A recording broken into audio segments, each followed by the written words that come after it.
जय हिंद बच्चों, संजय पब्लिक की ऑनलाइन क्लास में आपका स्वागत है। हमारा विषय है बच्चों सामाजिक, उसकी इकाई थर्ड नागरिक शास्त्र क्लास 10। चैप्टर हमारा चल रहा है 5 लोकतंत्र के परिणाम। कल मैंने इसके विषय में आपको जानकारी दी थी कि लोकतंत्र के परिणाम, उसका परिचय बताया था, और लोकतंत्र सर्वोत्तम शासन प्रणाली कैसे है ये बताया था। उसके अंदर क्यों सर्वोत्तम है, क्यों सबसे अच्छी मानी जाती है, क्योंकि उसके अंदर 10 गुण होते हैं। 10 गुण बताए थे मैंने उसके विषय में आपको, और उसके बाद बताया था आपको उत्तरदायी, जिम्मेदार और वैध शासन, कि वो कैसे उत्तरदायी होते हैं, क्या अपनी जिम्मेदारी रखते हैं, और कैसे वो वैध है, अस्थायी है या अस्थायी है। लोकतंत्र में शासन वैध होती है क्योंकि सरकार का गठन मतदान द्वारा होता है, मतदान चुनाव द्वारा होता है, और चुनाव को करते हैं, जनता की वोट डलती है तो जनता द्वारा होती है। जनता जिस भी राजनीतिक दल की नीतियों तथा उसके कार्यक्रमों से संतुष्ट होती है उसे वो अपनी वोट देते हैं। लोकतंत्र में सरकार नागरिकों की जो निष्ठा होती है उस पर विश्वास की जीत कर लेती है। उसके बाद था कि वो वैधानिक, वैध कैसे है कि लोकतंत्र वैधानिक सरकार होती है क्योंकि सरकार निश्चित रूप से निश्चित अवधि के लिए सत्ता में साझेदारी यानी कि सत्ता में बनी रहती है, और उसकी अवधि सामान्यतः यानी कि उसका समय 5 साल के लिए निश्चित होता है। कोई भी सरकार आती है तो 5 साल की अवधि तक कार्य करती है, और उसकी अवधि समाप्त होने के पूर्व ही यह मतदाताओं में पुनः कार्यक्रम यानी कि दोबारा जो चुनाव होते हैं वो 5 साल के बाद होते हैं। तो कौन चुनती है? जनता चुनती है। जनता अपना वोट देती है और वो उसी नेता को चुनती है जिसको जो नेता अच्छा कार्य करता है, देश में अच्छा कार्य करता है, सभी जनता के लिए, अपने देश के लिए अच्छे से अच्छा कार्य होता है, उसी को ही अपना अच्छा नेता मानते हैं। जैसे कि अब हमारा राज्य सरकार है या केंद्र सरकार है, 5 साल के लिए होती है। 5 साल के बाद फिर दोबारा अगर उस नेता ने अच्छा कार्य किया तो दोबारा चुनाव में उसी को भी जीत हासिल हो सकती है। जैसे कि मैं आपको बताऊं, इस लोकतंत्र की डेफिनेशन अब्राहम लिंकन ने कहा था कि लोकतंत्र जो होता है वो जनता के लिए और जनता का शासन है, क्योंकि वो जनता के लिए काम करते हैं और जनता ही सरकार को चुनती है। और हमारे सरकार, जब हमारा नेता चुना जाता है वो 5 साल के लिए सत्ता में रहता है, यानी कि 5 साल तक कार्य करते रहते हैं। 5 साल के बाद फिर दोबारा चुनाव होगा, दोबारा दूसरे नेता चुने जाएंगे, अगर अच्छा कार्य किया तो दोबारा वे ही आ सकते हैं। जैसे कि हमारे नरेंद्र मोदी हैं, 5 साल पहले किया, फिर किया, आखिर है वही हमारे प्रधानमंत्री। और योगी जी हैं, आदित्यनाथ योगी हैं, राज्य सरकार उत्तर प्रदेश की सरकार में जो हमारे मुख्यमंत्री हैं। पहले बच्चों को या पहले तो गांव में पेपर नहीं आते थे और ये भी पता नहीं होता था कौन हमारे मुख्यमंत्री हैं, कौन हमारे प्रधानमंत्री हैं। और अब तो टीवी के द्वारा, मोबाइल में या पेपर द्वारा हर किसी को पता होना चाहिए, देखते रहते हैं कि हमारे मुख्यमंत्री कौन है और प्रधानमंत्री कौन है, राष्ट्रपति कौन है। तो बच्चों पता लग गया कि लोकतंत्र एक ऐसी सरकार होती है, वैध सरकार होती है, और 5 साल के अंदर उन्होंने अच्छे कार्य किए तो अगला नेता भी हमारा वही होता है। अब हम बात करते हैं अगले पॉइंट की। कल मैंने आपको 4 पॉइंट बताए थे। आर्थिक के ऊपर बताया था, उसमें वृद्धि कैसे होती है, आर्थिक समृद्धि और उसका विकास, इसके विषय में कल जानकारी दी थी। अब हमारा नेक्स्ट पॉइंट चलेगा समानता और गरीबी में कमी। समानता और गरीबी में कमी। देखो नाम से पता लग रहा है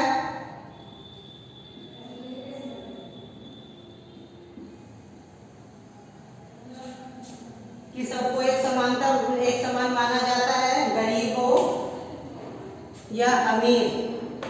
लेकिन इसमें पॉइंट पे दिखाई दे रहा है कि असमानता और गरीबी में कमी, क्या कमी होती है और कमी किस तरह से दिखाई देती है। लोकतांत्रिक व्यवस्था राजनीतिक समानता पर आधारित होती है और चुनाव में जो चुनाव होते हैं उसमें हर व्यक्ति, चाहे वो गरीबी रेखा से नीचे रहने वाला हो या मध्यम वर्ग का हो या ऊंची जाति का हो, हर व्यक्ति का बराबर भार होता है जब वोट डालते हैं। ऐसा तो नहीं है कि ये उस व्यक्ति की है कि वो इतना गरीब है, इतना निर्धन है, उसकी वोट कोई अलग तो नहीं होती, सबकी एक जैसी वोट होती है और जिसको वो चाहे वो अपनी वोट उसको दे सकता है। केवल यही नागरिक का अपना एक अधिकार है कि वो अपने इच्छा अनुसार जिसको वो अच्छा चाहे, अच्छा नेता हो, उसके बारे में सोचकर वो अपना मतदान, अपना वोट उसी को देता है। कोई किसी के साथ जबरदस्ती से वोट नहीं डलवा सकता और ना ही उसमें ये किया जाता कि ये गरीब रेखा के तबके की वोट डली हुई है और ये ऊंचे वालों की है, ये मध्यम वालों की है। तो बराबर होता है इसमें। और जब चुनाव में बराबर माने जाते हैं, जब चुनाव होते हैं, नेता घर घर जा करके वोट मांगते हैं, तब तो उन्हें सब ध्यान आता है, सारी मांगे पूरी करने के लिए तैयार हो जाते हैं। लेकिन बाद में जब नेता बन जाते हैं तो उनको पूछते तक भी नहीं कौन कहाँ रहता है, क्या उनकी परेशानी है, क्या उनको चाहिए, उनकी कमी को दूर करें। जैसे कि गांव को ही ले लीजिए, गांव का प्रधान, अगर गांव में तो होते हैं जो नगर निगम के अंदर होते हैं वहाँ पार्षद होते हैं, और जो गांव होते हैं जहाँ नगर निगम के अंदर नहीं होते वहाँ प्रधान होता है। प्रधान चुना जाता है गांव का। प्रधान के ऊपर ही जिम्मेदारी होती है पूरे गांव की। उनके गांव में कहाँ सड़क टूटी हुई है, कहाँ पानी की व्यवस्था करनी है, कहाँ कुछ सार्वजनिक ऐसा चीज खोलनी है जो सभी बिरादरी के, सभी तबके के लोग जा सके, तो वो सबके लिए कार्य करते हैं। ऐसा नहीं है कि एक का ही करना, चाहे उसको किसी ने, अगर वो प्रधान चुना गया, पार्षद चुना गया, तो ये नहीं होगा किसी ने मुझे वोट नहीं दी थी तो उधर तो मुझे जाने नहीं, काम नहीं करना। करेगा, सबके लिए करेगा और सबके लिए करेगा, अच्छा करेगा तो आगे भी उसी को ही चुनने की कोशिश करती है जनता। लेकिन इसके साथ साथ हम आर्थिक असमानता को भी बढ़ता हुआ देखते हैं। वो कैसे? आय और संपत्ति के अनुपात में हम बहुत अधिक भाग पाते हैं। इतना ही नहीं, देश की कुल आय में उनका हिस्सा भी बढ़ाया गया है। समाज के निचले, जो सबसे नीचे तबका है, यानी कि जो गरीबी रेखा से नीचे रहने वाले लोग हैं,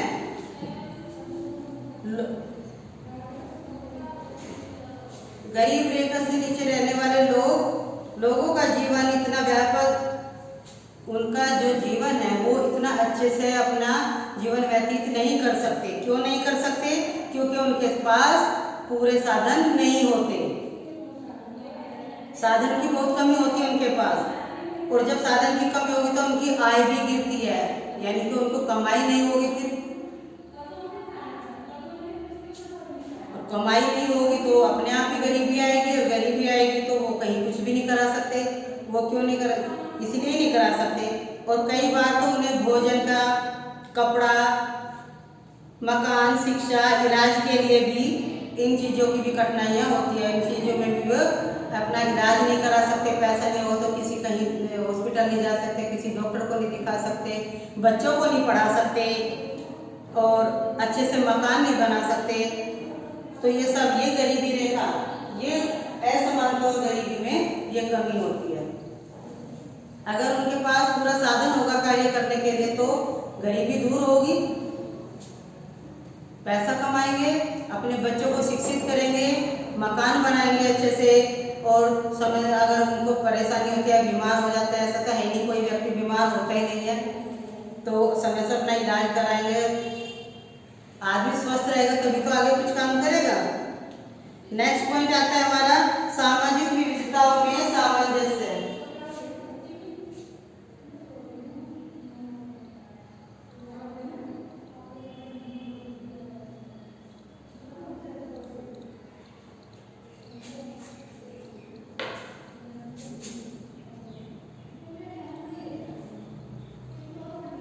सामाजिक विविधताओं में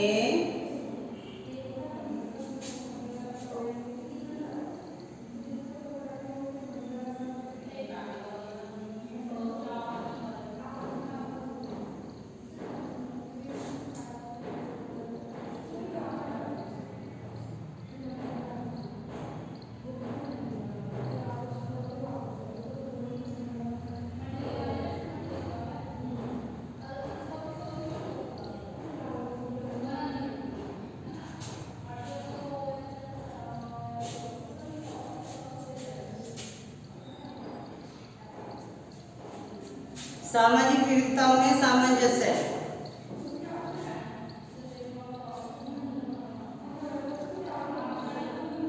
कोई भी समाज अपने विभिन्न समूह के बीच के टकराव को पूरी तरह से अस्थायी रूप समाप्त नहीं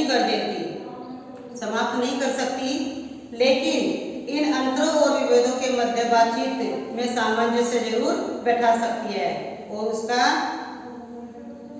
तरीका क्या होता है? उसका तरीका है कि इस तरह कार्य करने के लोकतंत्र सबसे अच्छा माध्यम होता है।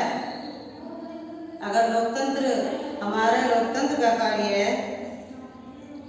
अच्छा रहेगा, हमारी सरकार अच्छा कार्य करेगी, तो वो अपनी तालमेल बैठा सकती है ना।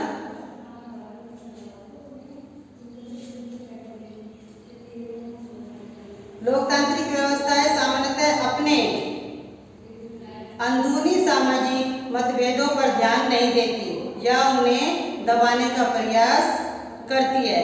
इस प्रकार सामाजिक अंतर, विभाजन और टकरावों को संभालना निश्चित रूप से लोकतांत्रिक व्यवस्थाओं का एक विशिष्ट गुण है। ये एक सबसे बड़ा उनके अंदर गुण होता है। लोकतंत्र तभी एक लोकतंत्र रहता है, कब तक रहता है? जब तक प्रत्येक नागरिक को किसी न किसी अवसर का बहुमत का हिस्सा बनाने में अवसर मिलता है।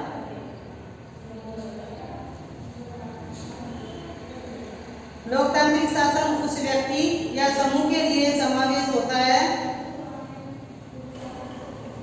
उस व्यक्ति या समूह के लिए समावेश नहीं किया जा सकता। तो अगर किसी को जन्म के आधार पर बहुसंख्यक बहुमत समुदाय का हिस्सा बनने से रोका जाता है। मैं फिर दोबारा से रिपीट कर रही हूँ। लोकतंत्र तभी एक लोकतंत्र होता है जब तक प्रत्येक नागरिक को किसी न किसी अवसर पर बहुमत का हिस्सा बनने का अवसर मिलता है।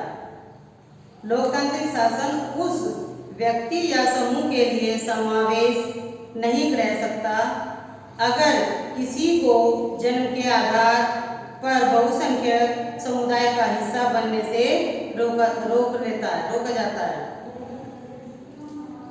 नेक्स्ट पॉइंट है हमारा नागरिकों की गरिमा।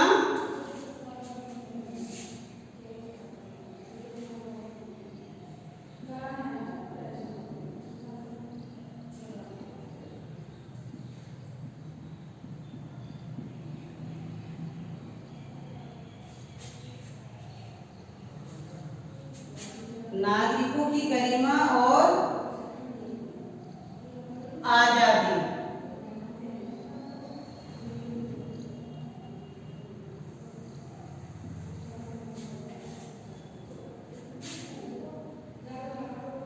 देखिए, व्यक्ति की गरिमा आजादी के मामले में लोकतांत्रिक व्यवस्था किसी भी अन्य शासन प्रणाली से बहुत आगे है। गरिमा और आजादी कहते हैं ना, उसने अपनी बहुत अच्छी पहचान बना रखी है।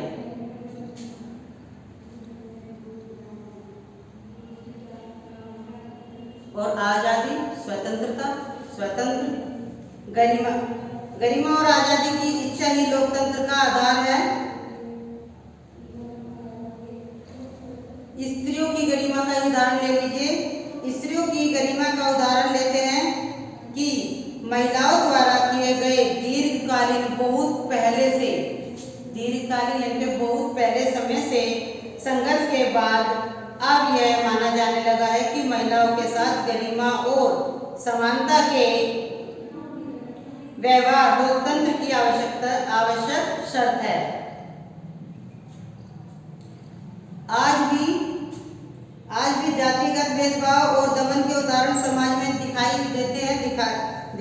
देते रहते हैं। लोकतंत्र की एक विशेषता है, वो कौन सी विशेषता है कि इसकी जांच परख और परीक्षा कभी समाप्त नहीं होती। यह एक कसौटी पर खरा उतरे तो अगली कसौटी भी उनके पास आ सकती है। अगर वो अपने, जैसे हमारे लोकतंत्र के अंदर सरकार है, अगर वो हर नागरिक के लिए बराबर का दर्जा रखती है, हर व्यक्ति के लिए काम करती है और अपने 5 साल की अवधि यानी कि 5 साल के कार्यक्रम में अच्छा कार्य करती है, तो वो जब अच्छा कार्य करेंगे, अपनी कसौटी पर खरे उतरेंगे तो अगले 5 साल के लिए फिर दोबारा फिर वही आ जाएंगे।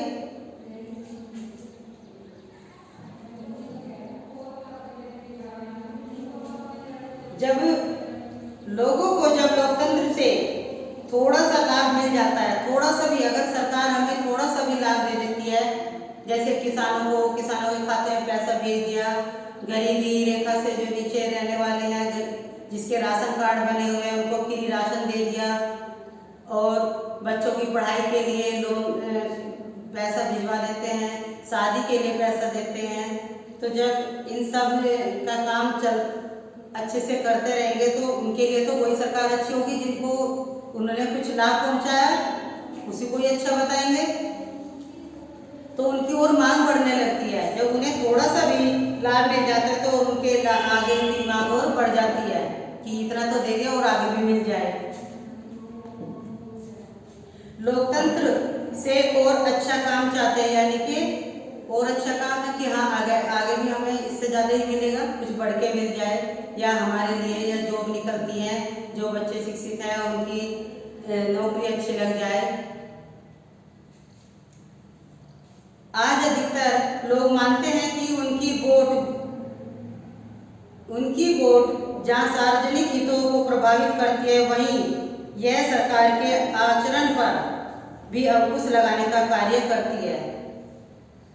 जब वोट देते हैं ना, आज का व्यक्ति जो है इतना जागरूक हो गया है, पहले तो पता ही नहीं लगता था। वोट देने चले गए, अगर बुजुर्ग है उस व्यक्ति को भी वोट डालने के लिए ले जाते हैं, उनके नाम से अपने आप भी डाल देते थे। लेकिन अब तो ऐसा नहीं है, अब तो वहाँ पे हर व्यक्ति सामने खड़ा होगा तो वही अपनी वोट डाल सकता है। लेकिन वोट डालने के समय उनको सब कुछ याद आ जाता है, हर व्यक्ति आ जाता है, हर घर याद आ जाता है, उसके बाद नहीं होता। आज के जो व्यक्ति है वो इतना जागरूक हो चुका है, वो अपनी वोट जो डालता है वो बिल्कुल ये डालता है कि ये सही जगह वोट डालिए, ये हमारे देश के लिए अच्छा कार्य करेंगे, हमारा अच्छा नेता यही होगा। अगर वो नहीं करता तो उसके आचरण को अंकुश लगाने के लिए भी तैयार होते हैं, उसके साथ साथ बुराई भी हो जाती है। अच्छा, अगर 10 काम अच्छे कर दिए और एक अच्छा नहीं किया तो एक में ही बुराई पैदा हो जाती है। तो बच्चों, आज ही हमारा लेसन खत्म हुआ और इस लेसन को अच्छे से पढ़िए, याद करिए। कल हमारा नेक्स्ट चैप्टर चलेगा, लाइक करिए, चैप्टर वीडियो देखते रहिए, लाइक करते रहिए और हमारी वीडियो से जुड़े रहिए। धन्यवाद।